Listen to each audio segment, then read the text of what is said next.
that I could say if you were Black with wealth, you would be spared racism, but that would be a lie, and we all know that. This story that I'm about to present to you is a wealthy Black man. You see his home and his vehicle in the background. And this white cop was harassing him. So you can't even peacefully live in an upscale neighborhood that you earned your way to and be spared from even being profiled. Now, it is a fact that the higher Black man and woman go career wise, if they gain wealth, crime is almost non existent among wealthy Blacks. Okay. So it just go to show you, if we weren't in a certain state, crime would altogether be gone in our community. But we know that's exactly what they don't want. So this came out in the Philadelphia Tribune. Cord, racist cops racially profile wealthy Black man at home. You can't even get peace at home, y'all. This is just ridiculous. They take this way too far. You can't mind your business and be out and about in public, can't go shopping. What kind of existence is this supposed to be anyway? And you damn right, we got every right to rail against it. So you're not going to escape it by taking down some channels, okay? Let me just put you on notice. We are going to keep talking about this because it keeps happening to us. And we got every right to speak against all of these remedial things that keep happening. Only a retard would do these things. So let's get into this story.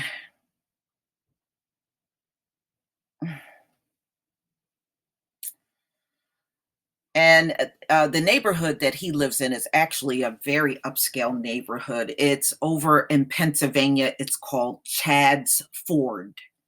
So that's the upscale neighborhood that he lives in. And it is a very nice neighborhood. I know where it is. I'm dark. I'm scared. You see what's happening on the news, right? Y'all kill Black people. I don't want to get killed. You guys shoot. So he's talking to the cops. I don't want to get shot. I want to be safe. And besides, I didn't commit any traffic violations, said Rodney Gillespie, a wealthy 52-year-old international pharmaceutical executive with no criminal record whatsoever, in response to a state trooper who asked why he didn't stop immediately. So he didn't commit any traffic violations at all. I've seen them do this, by the way. Back during the 90s, it was a big issue with state troopers stopping Black people on the turnpike. That made national news. And we used to call the state troopers in New Jersey the Gestapo, okay? Because it would always end up in an incident where a Black person would be beaten or killed during these stops on the turnpike. It got that bad. It ended when the state troopers stopped SUV filled with Black males that were on their way back to college. And the state trooper actually shot at the SUV they were in. It was rolling back, which was not their fault. Okay.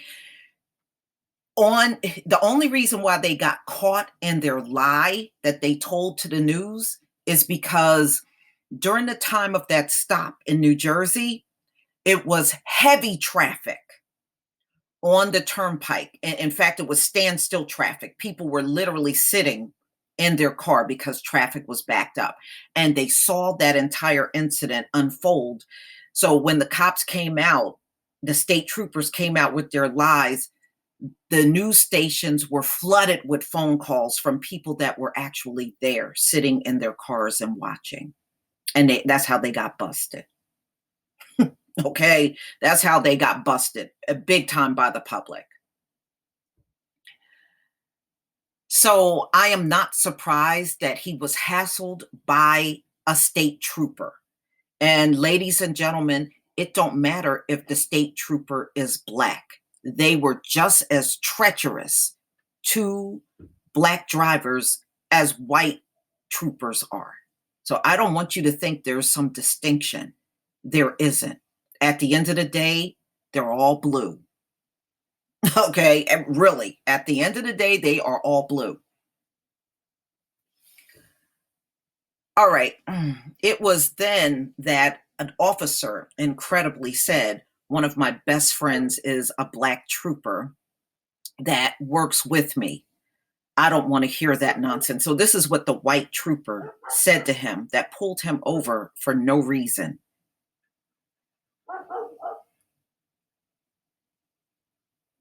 That's what he said. Who the hell cares if you're friends with a black officer? Who the fuck or why should we care about that? Please tell me, why should we give a shit that you are friends with a black state trooper and you got us pulled over? How is that relevant at that moment? Gillespie recently told me during an in-depth personal Tribune interview what happened during a frightening and potentially life or death encounter with Pennsylvania state police officers on July 8th at 1:02 a.m. in the driveway. Okay. So he's in the driveway of his home when this encounter happens. He's in his driveway.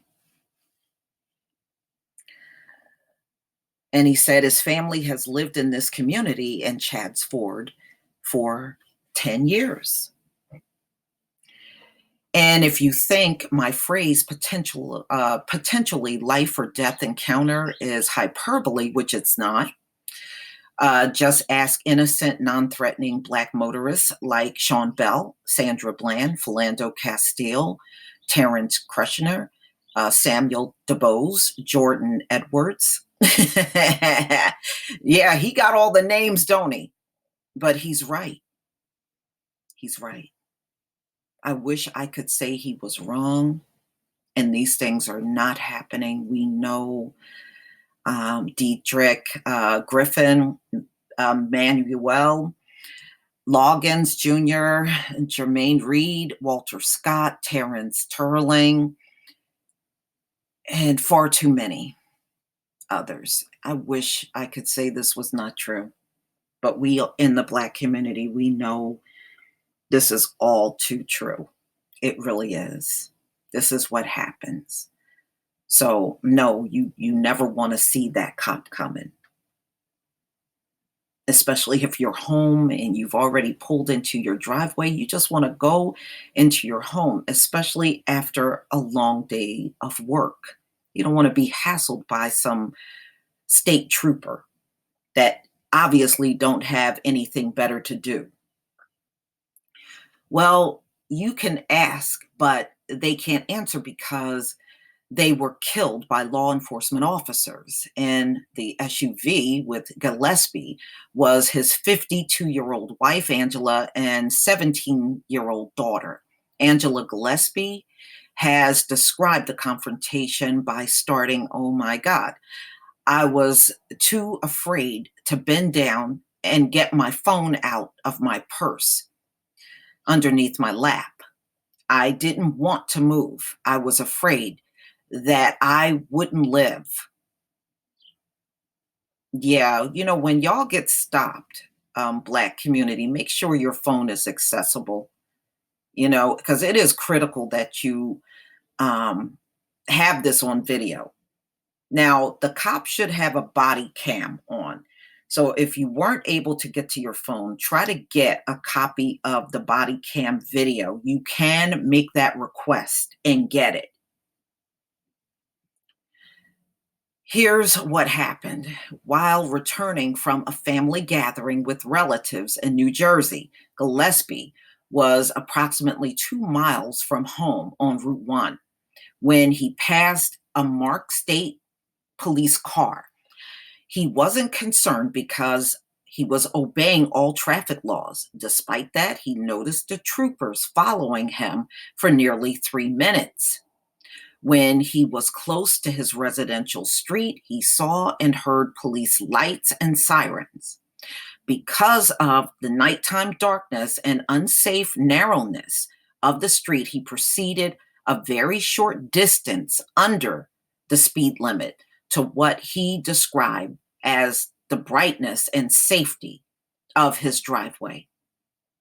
At that point, the trooper who were directly behind him jumped out of their vehicles with one yelling aggressively, "Get out of the car, turn it off." Oh, boy, if they didn't have them guns and badges. That's all this aggressiveness is, y'all. The extension of manhood comes from the barrel of a gun. It comes from a gun. Don't come from anywhere else. Gillespie responded, "It's already off." You see, this is what they do. You're resisting. You're resisting when nobody is resisting at all.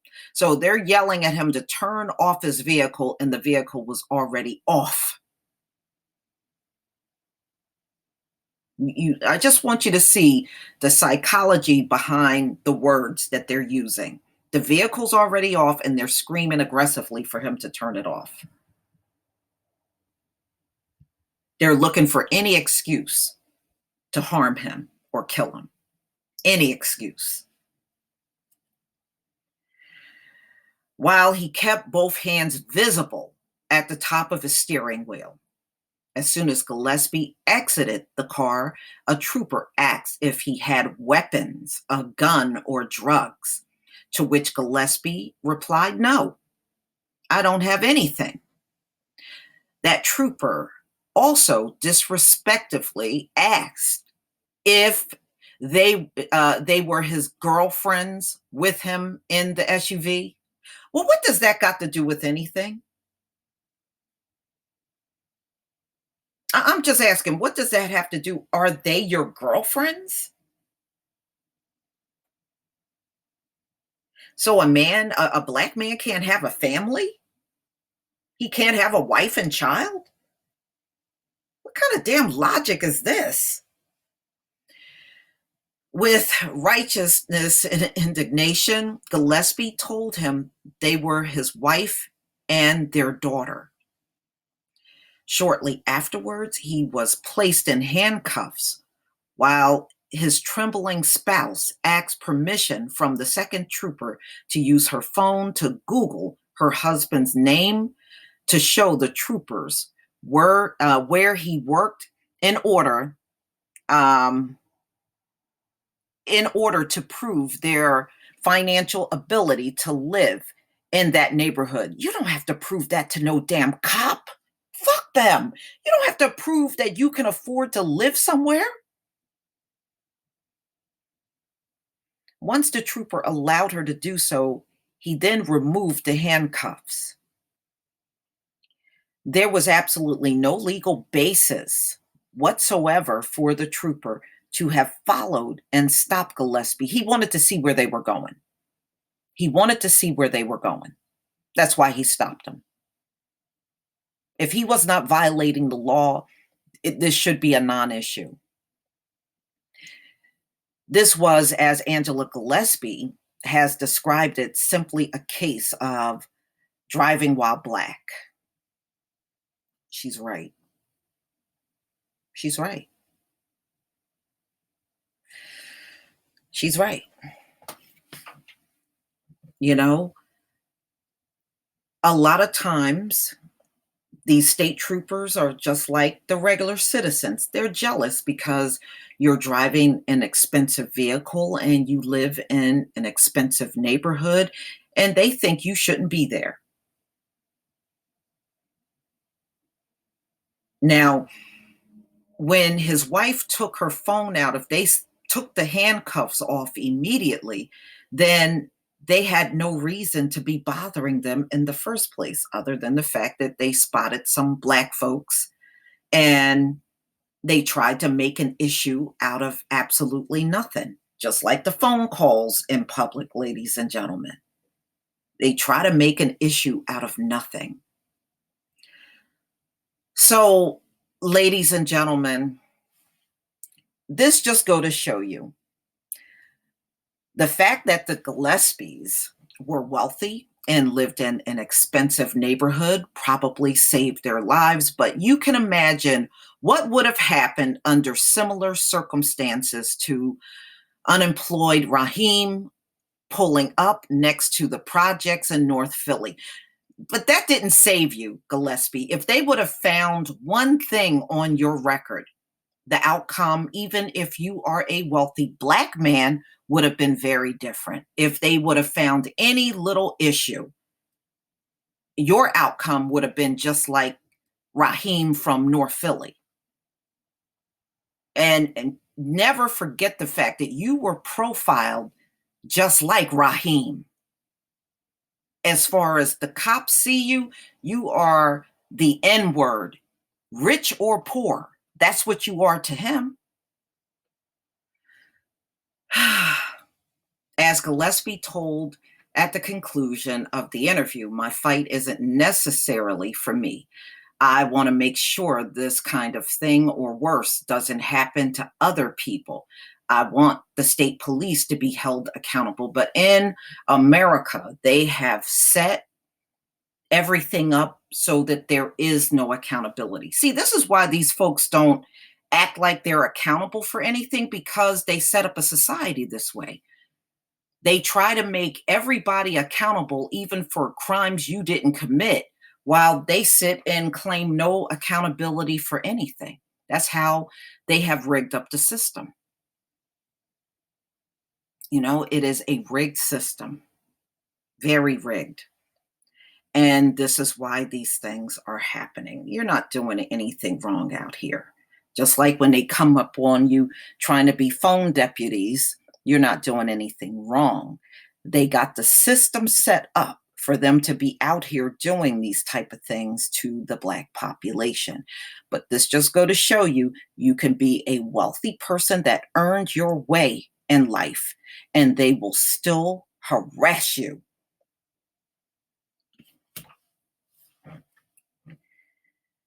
Y'all, please tell me what you think of this story. We've seen this way, way too often in this country. And as long as it's happening, we have every right to talk about it and dialogue about it as much as we want. And don't ever let anybody make you feel like you can't do these things. You most certainly can. And if they try to stifle your voice, you take advantage of the courts each and every time. There is no court that's going to uphold these people when it comes down to your speech.